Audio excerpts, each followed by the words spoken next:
Hello Libra, Sun, Moon, and Rising, and welcome to November. This new moon on November 1st in Scorpio at 9 degrees conjuncts the Sun in your house of self-worth, bank accounts, face, diet, throat, immediate family, property investments. This is your second house, and it's also a house of self-esteem. It's in a beautiful trine to Saturn and Pisces in your sixth house of health, work, competition, people you hire, your diet, day-to-day routines, anything you do to keep yourself healthy and your bank account full to pay the bills, but also your pets. You could have stable new beginnings around a new job with longevity that helps raise not only your bank account, but your self-esteem as well. You could decide to change your diet for the better self-esteem, and you can truly change your mental state as well when you shift into a diet full of more, chemical-free fruits, vegetables, etc. You could also be making changes and better budgets due to the sixth house of work if work has been hard to come by or difficult to find a higher paying job. With Saturn, the planet of hard work and blockages, having been sitting here for so long, maybe due to that, your savings plan or budgeting that you start now, you'll have a nice lump sum of money by the full moon in Scorpio, which will happen by May.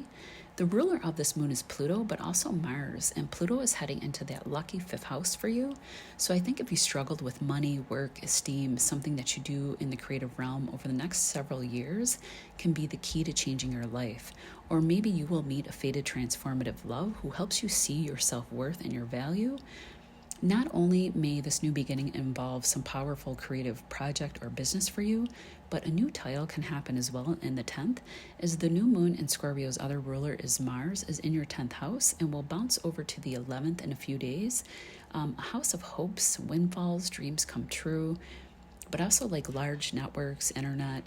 So whatever new beginnings are happening or unfolding over the next 6 months, all of the above topics will be in focus and can bring in great gains in love or money, or maybe both. With Saturn here, there's positive, serious, stable staying power as well, baking into whatever it is new that you are beginning now in your Scorpio house. On the 2nd, Mercury moves into Sagittarius for you, which sextiles your sun, moon, or ascendant. This is happening in your 3rd house of the mind, thoughts, day-to-day travels, local travel within your community, siblings, cousins, neighborhood, communication apps, marketing, books, elementary education, childhood friends, cars, vehicles, phones. All of these things are covered by this 3rd house. And I think you're already having a lot of energy there because Venus is still sitting there. Mercury is just moving in on the 2nd. And then later in the month, we're going to have the sun move here into that 3rd house, lighting up your mind.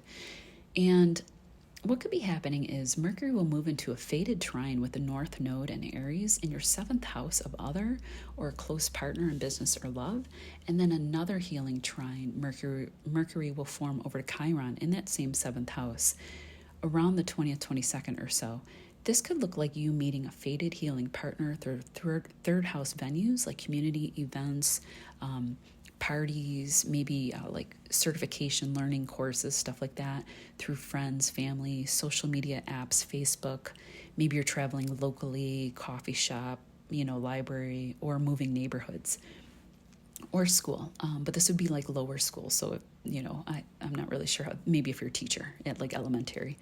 You could be feeling lighter, brighter, happier with Mercury moving through here. And this is also a house that Mercury rules. Mercury naturally in the zodiac rules the 3rd house and is in good flow to you, especially since Jupiter, who rules Sagittarius, is sitting over there in that 9th house of bird's eye view and higher perspective. On the 4th, Mars will move into Leo, your 11th house of hopes and dreams, goals, lottery wins. The 11th house also covers like windfalls, large networks of people, big social events, humanitarian movements, social justice movements, big friend circles, and is going to stay here until it goes retrograde. And then we'll go retrograde in December and then back over to your Cancer 10th house of career by January. Then by next April, we'll go back into this luck house all over again until May or June. So there's such a strong focus on the 10th house of career, visibility, and fame, and your 11th house of like luck. Also, fame can fall here in the 11th house as well, but dreams coming true and lottery wins, all the way until next spring. Mars and Leo will sextile you and be felt most from 0 to 7 degrees, but Libras will benefit when it goes direct in April most. This could be a strong motivation to work hard, play hard. Your wealth or self-esteem could be coming from large networks, the internet, large groups of people, or large projects that may help many, especially children, as Leo rules children, but also celebrities. Maybe you will become a celebrity for something that you've worked on in the 10th house and the 11th, or work that you do in the 10th house can yield gains over in that 11th house.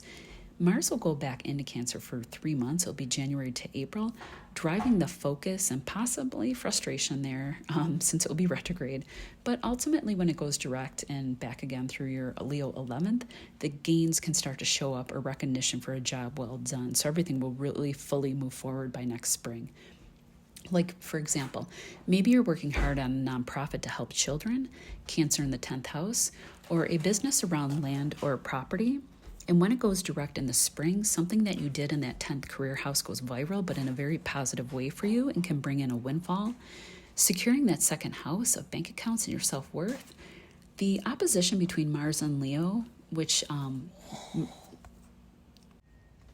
the opposition is happening with Mars and Leo in your 11th house of hopes, dreams, windfalls, to Pluto and Aquarius in the 5th house of love and romance. This opposition will be with us and affecting people with these placements, Leo and Aquarius, from 0 to 7 degrees through until Mars starts to retrograde back into Cancer by January, but will be felt once more in the spring next April, May, when Mars will move forward and pass over those degrees again. The story for you can be positive as opposed to many of the other signs. Also, Gemini and Sag and Aries can also benefit. If you have those placements, they'll actually receive good aspects from Mars and Pluto. Pluto will be trining you and Mars sextiles you, but again, it really can only be felt, I would say, from like 0 to 7 degrees. Both the 5th and 11th houses are also very lucky houses, and they're actually each in each other's houses. Leo rules the 5th house and Aquarius rules the 11th naturally, but in your chart, Aquarius is your 5th and Leo is your 11th, so it's kind of like a flip-flop here. There could be themes or an intense focus on your esteem, money, values, creativity, friendships, your biggest dreams or goals. Because Mars and Pluto rule your 2nd house, but the rulers are going into the 5th house and the 11th, you could be working hard on a creative project or earning money and therefore security through your creativity or speculative ventures. You can spend a lot of money on your children to help them. Maybe you're doing a project that involves children, or you're working with your own that can bring in significant money or a windfall somehow. Maybe your child comes up with a cool business idea or a craft or a creative project or story that you help them put into motion. Like they came up with a toy idea or something innovative with Aquarius here that helps the environment or large groups of people in need. Just for an example, like a recycled plastic project that is like a flash of genius. And you help them with a patent, and it's $1 million idea, but it's going to take a little bit of time to develop. There's a connection or a balance needed between those two houses, and I'm talking about the 5th and the 11th, but also letting go of old dynamics, friendships that don't work, letting go of old dreams to make space for new. And there could be struggle a little bit, or an intense buildup of pressure in you to make use of your creative abilities to do something that you love, something that you could end up being in the limelight for, with that Leo 11th house of celebrities lit up on and off until next spring. But I think all of it comes a little bit easier for you because there are no hard aspects to your sun, moon, or ascendant from either of those two planets. It's only when other planets are attaching their energy to them in a hard way. If there are difficulties with groups, friends, or lovers, they can be handled easily or let go of also easily for a fated new love or friendships to enter. Pluto enters Aquarius fully on November 20th for the next 18 years and can bring a child or love who will powerfully change your life overall. On the 11th through December 7th, Venus goes into Capricorn, your 4th house of home and family, for the holidays, and I love this for you, Libra. You could be decorating for the holidays and it will turn out great. A new coat of paint, a bedroom renovation, artwork, bedding, blankets, etc. And it will sextile Saturn, who rules Capricorn in your 6th house. And this could be maybe you're an art dealer or antiques and you can make some money now on something that's old. You could find something in the house that's worth a lot of money, something old that appreciated with time, like an old piece of artwork or an antique, for example. The 6th house is a health, diet house, day-to-day routines, but also work and people you hire. Maybe you've been stuck since Saturn went retrograde or was depressed about work and work prospects. And now with Saturn turning direct on the 15th, but also Venus is now helping, can look like something like you saved like you have a home-based business or you work at home now and things start to move forward. Money starts to come in, or you find the right staff to hire or somebody to help you market your business. A lucrative contract can come in. Just sign before the 26th. I would say really no later than November 8th. Or if you can't do it then, January 2nd is a great day if you can stall. You're winning over competition, for example. You could also meet someone new near home or within your community through real estate or work. And they could be somebody of a different generation, or there'll be like an age gap, but it would be a stable, enduring, and even kind of past life type of love. On the 15th, Saturn goes direct in Pisces, and there's also a full moon in Taurus at 24 degrees, but conjuncting Uranus in the 8th house of death and rebirth, hidden things, investments, taxes, deep intimacy, let's see what else. Shared money we don't it's not that you earn, it's money that, you share or comes in, sometimes in a chunky sum, to name a few. There can be a completion around home topics since Venus is in the 4th and rules the, Taurus in the 8th. Some investment can pay out and can be quite large at this full moon. As Uranus conjuncts a fixed star called Algol, Alcohol has some pretty negative connotations like beheading, but I'm not laughing about it. Like it's kind of crazy, but also great wealth. So it could be wealth through your property, land investments that are reaching fullness or showing dividends, investments that are paying out. You can secure a large loan to do work on your home as well to increase its value. Venus rules you as well, so you could have a psychological breakthrough that directly affects your home and family or your home life in a positive way. On the 21st, the Sun enters Sagittarius, your 3rd house, and again, lighting up your mind and your thoughts in a positive way, and sextiling over to Pluto on the 5th. The Sun will also trine the North Node of Fate, and then trine Chiron, the wounded healer in Aries, sitting over in your 7th house of Other.